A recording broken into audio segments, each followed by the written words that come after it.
Hello बंधु। तो आप सभी लोगों का राकेश ऑनलाइन क्लासेज LKP पर स्वागत है। इसमें हम 750 से भी अधिक क्वेश्चन का डिस्कशन करने वाले हैं और यह प्रश्न आपके एग्जाम में हूबहू छपेगा, यह गारंटी है। ये वायरल प्रश्न है ना। और ये आपके एग्जाम के लिए राम भगवान के बाण के समान आपका काम करेगा। ये यदि आप सीरीज पर कर लेते हैं ना कंप्लीट, तो उस दिन आपके घर में जब रिजल्ट आएगा तो दीपावली बनेगी, दीपावली। इसलिए आप लोग जल्दी से इस चैनल पर सब्सक्राइब कर लीजिए, है ना। और अपने फ्रेंड्स के ग्रुप में ज़रूर शेयर कर दीजिए, है ना, ताकि 2024 आपका बिल्कुल नुकसान ना हो, है ना। 2024 में आपको 2 विषय में सफलता मैं दिलाऊंगा। कौन कौन सा विषय? आप मेरे भाई, मेरे यहाँ से आप साइंस ऑब्जेक्टिव पढ़ के 40 बाई 40 ला सकते हैं। आप मेरे यहाँ मैथ पढ़ के आप 50 में 50 हासिल कर सकते हैं, बशर्ते मेरी बातों को ध्यान रखिएगा। मैं यहाँ पर ज़्यादातर अभी सिर्फ ऑब्जेक्टिव पर फोकस करूँगा, क्योंकि मेरे पास सिस्टम की थोड़ी सी कमी है, जिसके कारण से सिर्फ और सिर्फ हम ऑब्जेक्टिव पर ज़्यादा फोकस करेंगे। और मैं मेरे भाई, मैं कहता हूँ, जब सब्जेक्टिव 50% है तो ऑब्जेक्टिव भी तो 50% है। तो आप ऑब्जेक्टिव पर क्यों नहीं फोकस करते हैं?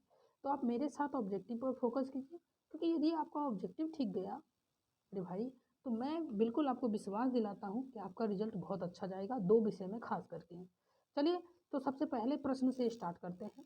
पहला प्रश्न है, निम्न में कौन परिमेय संख्या है? ध्यान से देखिए, परिमेय पहचानने का पहला तरीका है ना, एक परी होगी, एक मैं हूँगा, ऐसी संख्या परिमेय संख्या कहलाती है। दूसरा नंबर, परिमेय में ऐसा सिंबल नहीं होना चाहिए।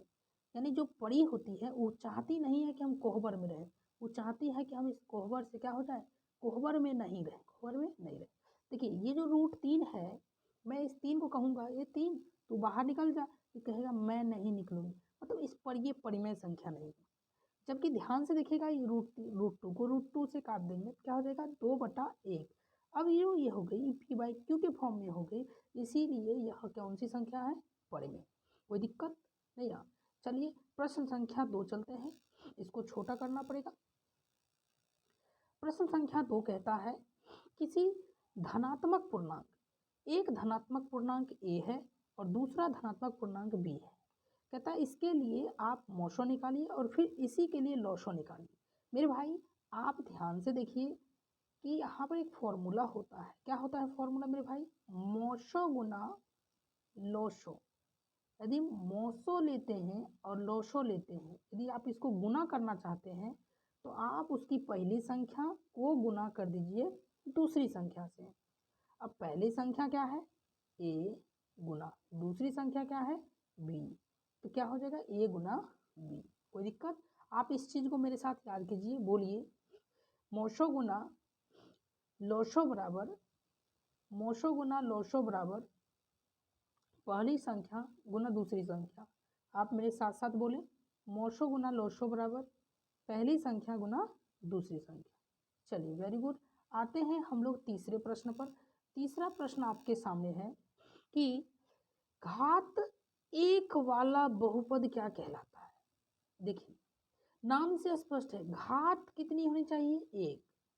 क्या ये घात 1 है? नहीं, ये तो होगा नहीं। क्या ये घात 1 है? नहीं, ये तो 3 है, ये भी नहीं। यहाँ तो कहता है बहुपद होगा ही नहीं, जो कि यहाँ कहता है कि बहुपद क्या कहलाता है, ये तो होगा ही नहीं। इसलिए ऑप्शन नंबर क्या होगा, सी। आप ध्यान रखिएगा मेरे भाई कि घात 1 वाले को पहला नंबर हम तो ये भी कह सकते हैं, एक घातीय बहुपद। क्या कह सकते हैं, एक घातीय बहुपद। यदि एक घातीय ऑप्शन में नहीं रहे तो उसे हम क्या कहेंगे, रैखिक बहुपद। बहु क्या होगा, पद होगा। ठीक है, चलिए अगला प्रश्न बात करें। अच्छा, अब मैं यहाँ पर थोड़ा सा आपको थ्योरी करवाता हूँ। थ्योरी क्या है तो ध्यान से देखिएगा।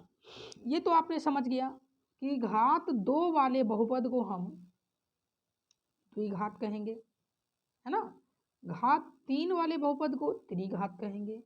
घात 4 वाले बहुपद को चतुर्थ घात कहेंगे, और आपने यह भी सीख लिया कि घात 1 वाले बहुपद को या तो एक घातीय या हम कहेंगे रैखिक बहुपद कहेंगे। लेकिन मैं आपसे मेरे भाई ये पूछना चाहता हूँ, यदि किसी की घात शून्य हो, यदि किसी की घात क्या हो, शून्य हो, तो उस बहुपद को क्या कहेंगे? तो आप कहेंगे सिंपल सा है, आप सिंपल सा कहिएगा कि 2 घात वाले को द्विघातीय, 3 घात वाले को त्रिघातीय, 4 घात वाले को चतुर्थ घातीय, 1 घात वाले को एक घातीय, तो शून्य घात वाले बहुपद को शून्य घातीय कहेंगे। ये तो सिंपल सा है, क्या कहेंगे? शून्य घातीय। मेरे भाई आपने बिल्कुल गलत कर दिया, याद रखिए इस चीज को, बहुत बहुत महत्वपूर्ण है। शून्य घात वाले बहुपद को अचर बहुपद कहते हैं। क्या कहते हैं? अचर बहुपद। अचर लिख नहीं पा रहा हूँ क्योंकि हाथ से लिखना पड़ता है, इसलिए हो नहीं पा रहा है, ठीक है। अचर बहुपद कहते हैं। चलिए अगला प्रश्न बात करते हैं। प्रश्न है, त्रिघात बहुपद का सबसे व्यापक रूप कौन है? देखिए घात कितनी होनी चाहिए? 3। खोजिए किस में मैक्सिमम घात 3 है? मैक्सिमम 3, देखिए तो मैक्सिमम 3 इसमें हुआ? नहीं हुआ। चलिए फिर से हम आपको छांटने बताते हैं। यहाँ पे कहता है कि घात कितनी होनी चाहिए? 3। चलिए एक लाइन छाटते हैं। पहला ऑप्शन में कहता है इसमें घात 2 है, यहाँ नहीं कुछ तो 1 है, तो 3 आया क्या? नहीं ना। इसमें देखिए घात 4 है, घात 3 है, तो मैक्सिमम क्या हो गया? 4। ये चतुर्थ घात का एग्जाम्पल हो गया, ये भी नहीं होगा। इसमें 3 घात है, 2 घात है और 1 घात है, इसका मतलब इसमें मैक्सिमम 3 आया, इसीलिए ऑप्शन नंबर क्या हो जाएगा? सी। ठीक है, तो चलिए इस प्रश्न का ऑप्शन नंबर क्या हो जाएगा? सी हो जाएगा। सी फॉर कहो ना, है ना। त्रिघात बहुपद, त्रिघात बहुपद का सबसे व्यापक रूप तो क्या हो जाएगा? ax³ + bx² + cx + d। मैं आपको बार बार ये बोलूँगा कि आप जरूर मेरे साथ पढ़ें। क्या पढ़िएगा? ax³ + bx² + cx + d। बोलिए, ax³ + bx² + cx + d, ax³ + bx² + cx + d, ax³ + bx² + cx + d। ठीक है, चलिए याद हो गया होगा। प्रश्न संख्या 5 कहता है ना, बहुत ही महत्वपूर्ण टॉपिक है। कहता है कि यदि साइन ए बराबर 3/4 है तो कॉस ए का मान क्या होगा? 4/3 होगा या √3/4 होगा या √4/3 होगा या 7/4 होगा? तो आप ध्यान से देखिए, आपको यहां दिया है साइन,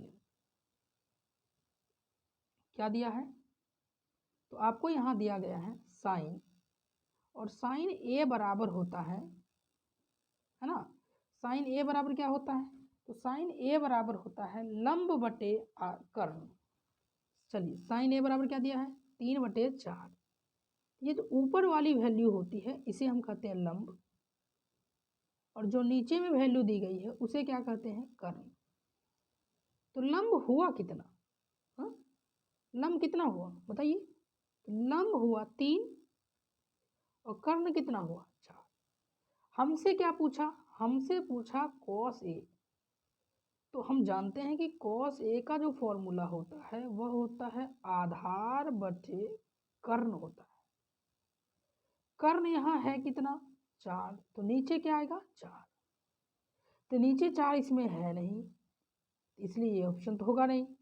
नीचे 4 इसमें है नहीं, इसलिए 2 ऑप्शन तो पहले ही खत्म हो गए। अब बचे बी होगा या डी, इसके लिए आधार निकालना पड़ेगा। अब आधार जो है कैसे निकालते हैं? उसमें कर्ण के स्क्वायर, कर्ण कितना है? 4, 4 का स्क्वायर 16 में से माइनस करते हैं लंब का स्क्वायर यानी 3 का स्क्वायर 9। यदि आप 16 में से 9 माइनस करेंगे तो हो जाएगा √7/4। √7/4 कौन सा ऑप्शन होगा? ऑप्शन नंबर डी करेक्ट होगा। ठीक है, अगला है tan थीटा किसके बराबर होगा? देखिए जब भी ऐसा रहे तो आपको ना ये 6 चीज याद होना चाहिए। कौन सा 6 चीज? साइन, 90 माइनस थीटा बराबर होता है कॉस थीटा, है ना। उसी प्रकार यदि मैं कहूँ तो कॉस 90 माइनस थीटा बराबर होगा साइन थीटा। तीसरा मैं लिखूं तो टेन 90 माइनस थीटा ये होगा कॉट थीटा। दूसरा लिखूं इसका अलावा हो जाएगा कॉट 90 माइनस थीटा तो ये हो जाएगा टेन थीटा। इसके अलावा दो और लिखूं तो सेक 90 माइनस थीटा ये हो जाएगा कोसेक थीटा। और एक और लिखूं ये हो जाएगा कोसेक 90 माइनस थीटा ये हो जाएगा सेक थीटा। तो इसे आप याद कर लीजिए, ठीक है ना। आप इसे याद कैसे कीजिएगा तो मैं आपको इसके लिए ट्रिक बताऊंगा थोड़ी देर में। पहले आप इसे लिख लीजिए जल्दी से। चलिए अब टेन देख लीजिए, टेन थीटा किसके बराबर है, कोट 90 माइनस थीटा के। Cot 90 minus theta option number A, ठीक है। चलिए इसके लिए आप सगा भाई याद रखें। क्या याद रखें, सगा भाई, है ना, सगा भाई। इसके लिए आप क्या याद रखें, सगा भाई याद रखें। कौन सा भाई, सगा भाई। सगा भाई किसको कहते हैं, जो अपना भाई होता है उसे ही हम क्या कहते हैं, सगा भाई कहते हैं, है ना। अब देखिए सगा भाई क्या याद रखिएगा कि साइन का सगा भाई कोस होता है। साइन का सगा भाई कोस, उसी प्रकार कोस का सगा भाई क्या होगा, साइन। टेन का सगा भाई क्या होता है, कोट। कोट का सगा भाई टेन। सेक का सगा भाई होता है कोसेक, तो कोसेक का सगा भाई होता है सेक। हमसे यहाँ पूछा टेन, तो टेन का सगा भाई क्या होगा, कोट, ऑप्शन नंबर ए। चलिए अगला प्रश्न है क्वेश्चन नंबर 7। किसी बिंदु की, कहता कोई बिंदु है उसकी एक्स अक्ष से दूरी, कहता कोई बिंदु है उसकी एक्स अक्ष से दूर जाएंगे, याद रखिए एक्स अक्ष से दूर जाएंगे। मैं आपको समझाऊं, कहता कोई बिंदु है उसमें एक्स अक्ष से दूर जाएंगे, तो एक्स अक्ष से जब दूर जाएंगे तो उसमें हमको y का मान मिलेगा। क्या मिलेगा, y का मान मिलेगा। और y के मान को हम लोग क्या कहते हैं, कोटि कहते हैं। क्या कहते हैं, कोटि। बहुत आसान सा प्रश्न, निम्नलिखित में कौन वृत्त के क्षेत्रफल का सूत्र है। तो वृत्त का क्षेत्रफल, ना किसी से दोस्ती ना किसी से यार, वृत्त का क्षेत्रफल पाई आर स्क्वायर। चलिए क्वेश्चन नंबर 9, संचयी बारंबारता वक्र क्या कहलाती है। तो संचयी बारंबारता वक्र को क्या कहते हैं, त्वरण कहते हैं। क्वेश्चन नंबर 10 है कि यूक्लिड विभाजन, यूक्लिड क्या थे, गणितज्ञ थे। उन्होंने विभाजन करने के लिए यानी भाग देने के लिए, जैसे मान लीजिए कि 25 में, है ना, हमें यदि 5 से डिवाइड करना है तो आप जानते हैं कि 5 बार में डिवाइड होगा। तो वही कहता है कि इस 25 को यदि हम 5 से डिवाइड करेंगे, 5 से डिवाइड करेंगे तो दो धनात्मक पूर्णांकों में से ये किस लिए प्रयोग किया जाता है, ये याद रखिए, मौसो निकालने के लिए। क्या चीज़ है, मौसो निकालने के लिए। अगला प्रश्न है क्वेश्चन नंबर 11, ये तो रंगा हुआ ही है ना। प्रथम 5 पूर्ण संख्याओं का माध्य क्या होगा। 5 पूर्ण संख्या, अच्छा पूर्ण संख्या बोला है, पूर्ण संख्या कहाँ से स्टार्ट होता है, 0 से। 0 के बाद कौन होगा, 1। अगला पूर्ण संख्या 2, अगला 3, फिर 4। 5 पूर्ण चाहिए ना, 5 देखिए पूरा क्या, 1 2 3 4 5, हाँ 5 तो पूरे गए। अब हमें इसका क्या पूछा है, माध्य। माध्य निकालने का 3-4 तरीका मैं बताऊंगा। पहले आप आसान तरीका सीखें। यदि आपसे जब भी माध्य पूछा जा रहा हो तो माध्य के लिए क्या कीजिए, यदि संख्याएं, दो संख्याओं के बीच का प्रत्येक जगह अंतर समान हो तो उस स्थिति में फर्स्ट नंबर 0 और लास्ट नंबर 4 और 2 से डिवाइड। 0 में 4 जोड़ेंगे 4 और 4 का आधा कितना हो जाएगा 2। समझ पाए क्या कहा मैंने आपको कहा कि मैंने आपके लिए कहा ये कि जब भी आपको माध्य निकालना हो, क्या निकालना हो, माध्य, तो माध्य आप कैसे निकालेंगे, एक बार रफली में मिटा दो तब तक। यदि आपको माध्य निकालना हो तो कहता है पूर्ण संख्या 0 से चलेगी, 1 2 3 4 5 पूर्ण संख्या हो गई।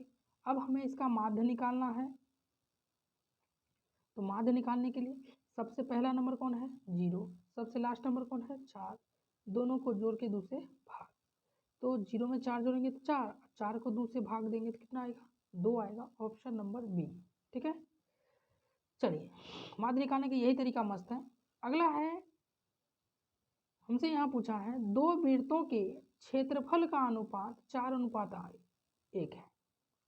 ये किसका अनुपात दिया है, क्षेत्रफल का अनुपात दिया है 4:1। और हमसे इधर पूछा है, आपको दिख नहीं रहा होगा, त्रिज्या पूछा है। क्या पूछा है, त्रिज्या का अनुपात क्या होगा, है ना, त्रिज्या। तो त्रिज्या का अनुपात निकालने के लिए दोनों का वर्गमूल निकाल लीजिए, आंसर आ जाएगा। यहाँ 4 है और यहाँ कितना है 1, तो 4 का वर्गमूल 2 और 1 का वर्गमूल 1, यानी 2:1।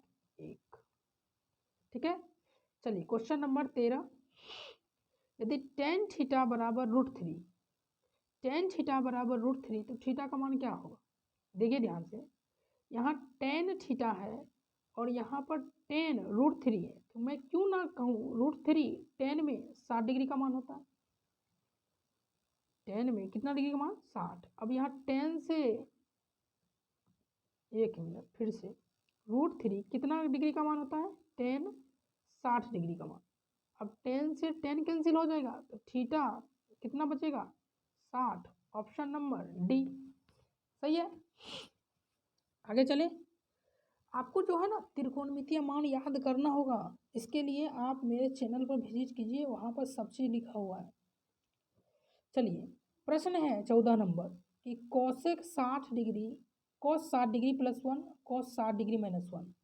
अच्छा cos 60 +1 है और वही यहाँ पर cos 60 -1 है, तो cos 60 का मान होता है 1/2 +1 और नीचे में होगा यही 1/2 -1।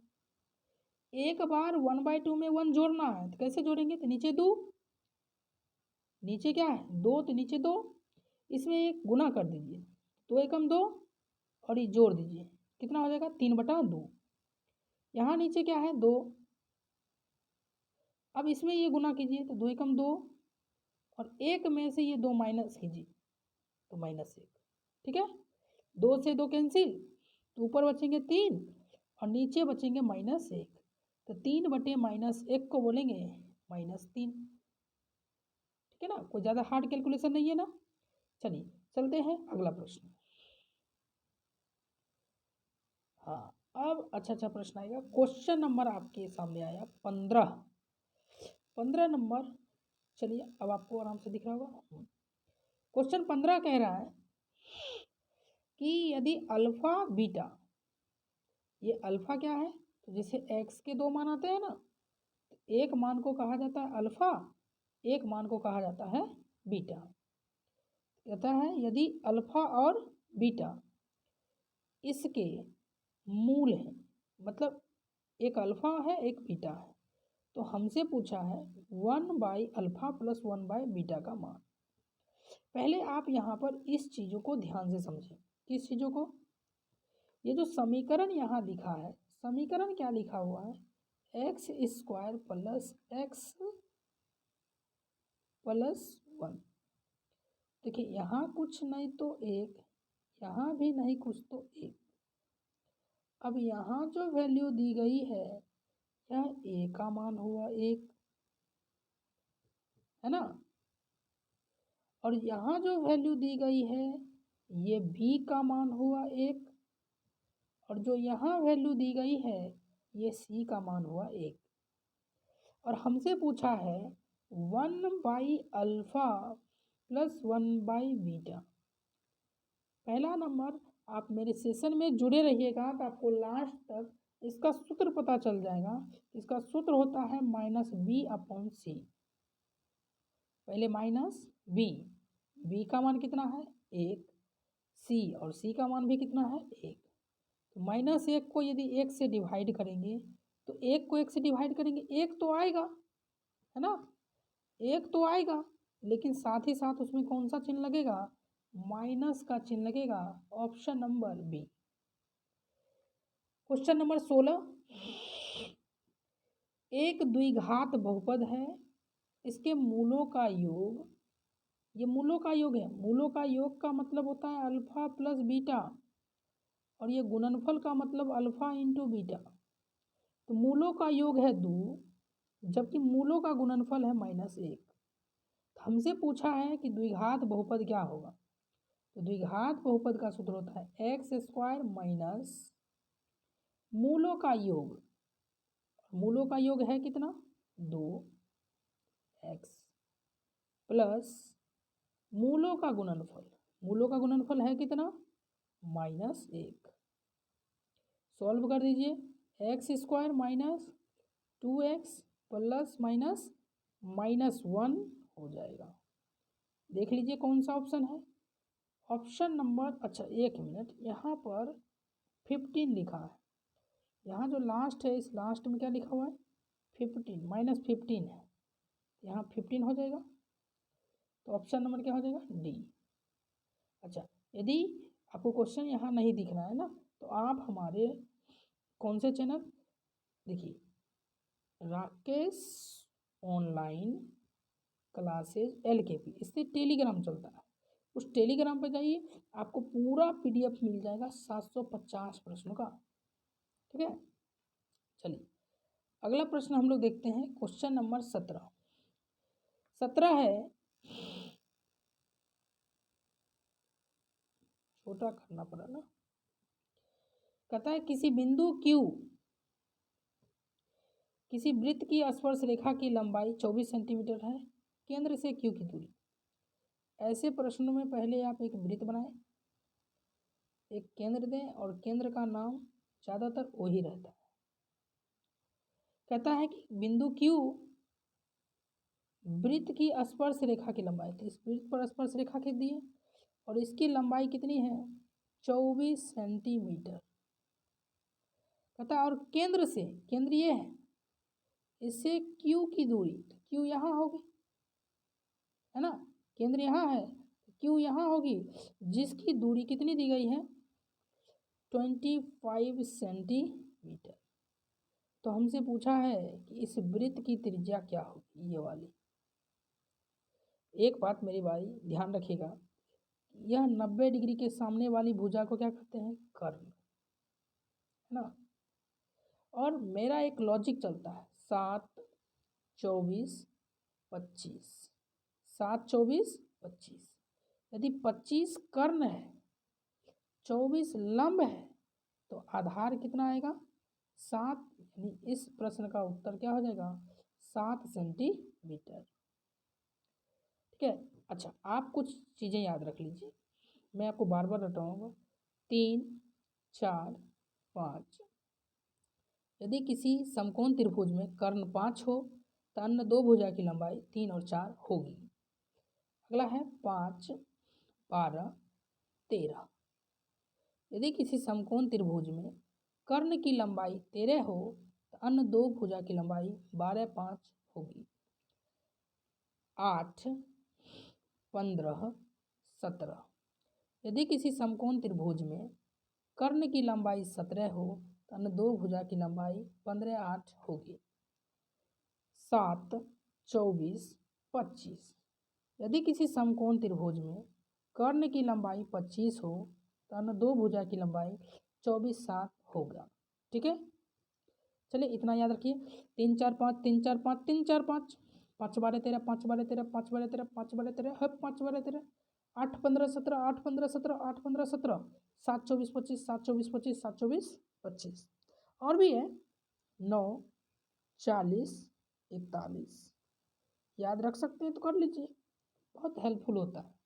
मैं तो ज़्यादा प्रश्न को इसी से सॉल्व करता हूँ। ये तो बहुत आसान प्रश्न। बिंदु -4, 3 किस चतुर्थांश में?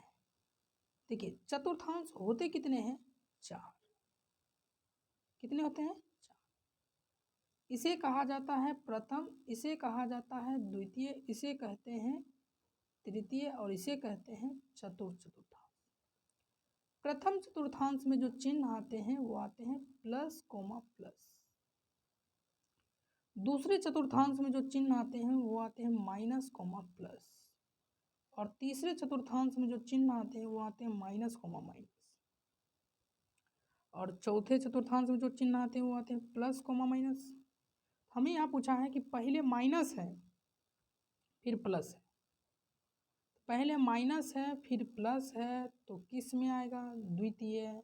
द्वितीय पाद option number B. Question number 19 देखिए, परिमेय संख्या पूछा है और परिमेय के लिए मैंने क्या बताया? एक होगी परी और एक होगा मैं। ये तो परिमेय नहीं हुआ, जबकि ये कैंसिल हो जाएगा तो 2 ऊपर 1 नीचे, ये तो कौन सी संख्या हो जाएगी? परिमेय। ये रिपीटेड क्वेश्चन था। देखिए अगला प्रश्न है, निम्नलिखित में कौन बहुपद नहीं है?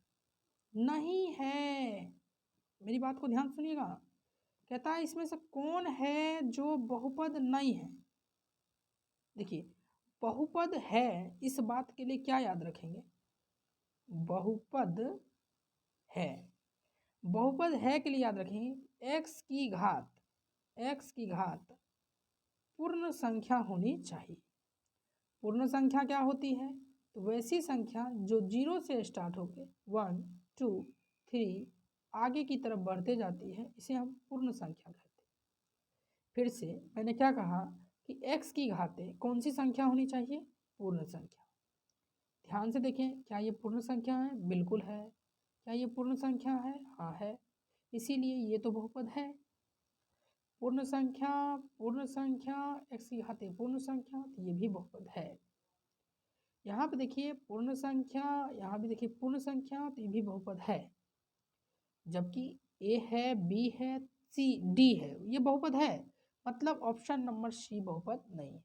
अब आप कहोगे क्यों नहीं है? क्योंकि x प्लस 1/x को कहेंगे x की पावर -1। अब यहाँ +1 है और यहाँ -1 है, यहाँ +1 है, यहाँ -1 है, ये पूर्ण है जबकि ये पूर्ण नहीं है। इसी के कारण से ऑप्शन नंबर इस प्रश्न का हो जाएगा सी आंसर। यदि आप लिखना चाहें तो लिखिए, बहुपद होने के लिए, मैं बोलता हूँ आप लिखिए, बहुपद होने के लिए x की घात पूर्ण संख्या होनी चाहिए। चलिए प्रश्न संख्या 20 के आगे चले कि सेशन लंबा हो गया क्या? नहीं, चलने देते हैं। चलिए क्वेश्चन नंबर 21, अर्धगोला। देखिए अर्धगोला, इसका हमें पूछा है संपूर्ण। देखिए अर्धगोला का जो अभी मैं लिख रहा हूँ ये सिर्फ वक्र होता है, जबकि इस भाग का क्षेत्रफल लिखूंगा इसे मैं कहता हूँ πr²। तो संपूर्ण में दोनों जुट जाएगा यानी 3πr²। ठीक है, नीचे वाला क्या है? वक्र है, वक्र है ना, और ये समतल का है तो दोनों जुट जाएगा तो 3πr²। क्वेश्चन नंबर 22 कहता है 44 मीटर परिधि है। स्पष्ट लिखा है कि परिधि कितना है? 44 मीटर। और परिधि का सूत्र क्या होता है? तो ऐसे तो आप जानते हैं कि 2πr होता है, 2πr, लेकिन आप इस चीज़ को भूलिए, आप नया याद रखिए। परिधि का फॉर्मूला होता है 24/7 × r, 44/7, 44/7 × r बराबर 44। नया याद रखिए, परिधि का फॉर्मूला क्या होता है? 44/7 × r बराबर, और ये 44 है 44, ये 44 से 44 कैंसिल, तो इस 7 को इधर आना पड़ेगा तो r इधर अकेला बच जाएगा ना, तो r बराबर क्या हो जाएगा 7 मीटर, ऑप्शन नंबर बी। समझ में आया? चलिए 23 नंबर कहता है कि बिंदु 2, 3 और बिंदु 4, 1 के बीच की दूरी क्या होगी। देखिए जब भी बीच की दूरी पूछे तो 1 लगाइए कवर। अब इसमें से क्या कीजिए, ध्यान से सुनिएगा, ये जो फर्स्ट संख्या दी गई है ना, यहाँ जो संख्या दी गई है समझने का प्रयास कीजिएगा। 4 में से फर्स्ट को माइनस कर लीजिए, 4 में से 2 को माइनस कीजिए, तो 4 - 2 इसका होल स्क्वायर प्लस वापिस वैसे ही 1 में से 3 माइनस कीजिए का होल स्क्वायर। अब इसका रूट निकाल लीजिए, 4 में से 2 जाएगा 2, 2 का स्क्वायर 4, 1 में से 3 जाएगा तो -2 होता है, लेकिन जब इसका स्क्वायर करेंगे तो +4 आएगा। अब कहता है 4 और 4 जोड़ देंगे तो कितना हो जाएगा 8, लेकिन आपको जोड़ना नहीं है, आपको ऐसे बनाना है। 4 कितनी बार 2 बार, तो 4 का वर्गमूल हो गया 2 और ये √2 है ना। 4 कितनी बार है, 4 है कितनी बार 2 बार, तो 4 का वर्गमूल 2 और ये √2, इसलिए 2√2 हो जाएगा। क्वेश्चन नंबर 24 कहता है किसी बिंदु की y अक्ष से दूरी, देखिए ध्यान से, यदि आपको y अक्ष से दूरी पूछा है तो आप बोलिए x का मान, और x के मान को ही हम लोग क्या कहते हैं भुज कहते हैं। क्या कहते हैं भुज। तो ऑप्शन में x का मान नहीं दिया है तो भुज देखेंगे, वो भी नहीं है तो x निर्देशांक देखेंगे कहाँ है, x निर्देशांक ऑप्शन नंबर बी। चलिए 25 प्रश्न, 2 समरूप त्रिभुजों की भुजा का अनुपात दिया है और हमसे शायद पूछा होगा कि इन त्रिभुजों के क्षेत्रफल का अनुपात, है ना, पूछा है ना, पूछा है कि भुजा का अनुपात 4:9 है, तो क्षेत्रफल का अनुपात क्या होगा। जब भी भुजा दे और क्षेत्रफल पूछे, है ना, भुजा कितना दिया था 4 और 9, क्षेत्रफल पूछा है स्क्वायर कर लीजिए, 4 का स्क्वायर 16, 9 का स्क्वायर 81, तो ऑप्शन नंबर क्या हो जाएगा 9 का स्क्वायर 81, 9 का स्क्वायर कितना 81, ऑप्शन नंबर सी। अगला है किसी द्विघात समीकरण के विवेचक को किससे सूचित करते हैं डी का मान। अब इस डी का जो मान होगा 0, ये जो डी का मान है 0 से बड़ा, डी का जो मान है वो क्या है 0 से बड़ा होने पर दोनों मूल क्या होंगे, याद रखेंगे 3 चीज होता है। यदि d का मान 0 से बड़ा हो उस स्थिति में मूल वास्तविक एवं भिन्न होते हैं। कब, जब d का मान 0 से बड़ा हो। लेकिन यदि d का मान एग्जैक्ट 0 हो तो वास्तविक एवं समान होते हैं, है ना। अच्छा, अवास्तविक कब होते हैं, जब d का मान 0 से छोटा हो।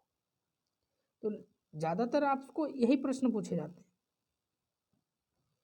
क्वेश्चन नंबर 27 कहता है 9 sec square theta -10 square theta का मान किसके बराबर होगा। यदि आप 9 कॉमन ले लीजिएगा तो अंदर में बचेगा sec square theta -10 square theta. 9 का 9 सेक स्क्वायर में से 10 स्क्वायर थीटा माइनस करेंगे तो उसकी वैल्यू होती है 1, 9 1 जा 9। √2 कौन सी संख्या है, कोहबर में जो भी रहेगा वह अपरमेय, जो कोहबर में रहेगा वह अप्रमेय होगा, जो कोहबर में रहेगा वह अप्रमेय होगा। क्वेश्चन नंबर चलिए 29 कहता है 2 परिमेय संख्याओं के बीच अधिकतम कितनी परिमेय संख्या हो सकती है। याद रखेंगे 2 परिमेय के संख्या के बीच हमेशा अनंत परिमेय संख्या हो सकती है। अब आपसे पूछा है 30 नंबर, आज का लास्ट प्रश्न होगा। कहता है कौन रैखिक बहुपद व्यंजक है। रैखिक का जस्ट मैंने शुरू में ही बताया था, रैखिक माने होता है घात 1, घात कितना होना चाहिए 1। ध्यान से देखिए किसकी घात 1, आप सोचिए इसमें आप ध्यान देखिए, क्या इसमें सबकी घात एक है क्या? नहीं, 3 है, 2 है, ये तो होगा नहीं, ये तो 2 हो गया, ये भी नहीं होगा, ये तो 2 हो गया, तो घात एक वाला कौन है? ऑप्शन नंबर ए है। क्लियर? यदि आपको चैनल अच्छा लग रहा है तो आप जरूर इस रॉक एलकेपी, अच्छा जब भी आप भूल जाए ना तो कौन है? रॉक। देखिए रॉक, आप भी अपने आप में क्या है? रॉक स्टार है ना, रॉक है रॉक। रॉक लिख के एल के पी जरूर लिखेगा, रॉक एल के पी ना, रॉक एल के पी लिखेगा, चैनल आपको ऊपर में दिख जाएगा, वहाँ से आप चैनल को सब्सक्राइब कर लीजिए। अच्छा लगे तो इस यूट्यूब चैनल पर ना आप बहुत सारा प्यार सपोर्ट दिखाइए, लाइक सब्सक्राइब शेयर कीजिए और जल्द से जल्द ज़्यादा से ज़्यादा मेंबर को जोड़िए, ताकि मैं आपके लिए एग्ज़ाम के लिए बहुत बेहतर प्रयास कर सकूँ। ठीक है, मिलते हैं अगले क्लास में, तब तक के लिए यहाँ बाय बाय। आप टाइम रेगुलर देख लीजिए क्या लिखा हुआ है, कब से कौन सा क्लास होने वाला है ना। 2 क्लासेज आपकी नियमित रूप से चलती हैं, एक तो चलती है मैथ की और दूसरी चलती है साइंस की। ऑब्जेक्टिव इस बार बेला पार करेगा, आप मेरे साथ यह चीज़ आप कर सकते हैं। चलिए इतना ही, मिलते हैं अगली क्लास में।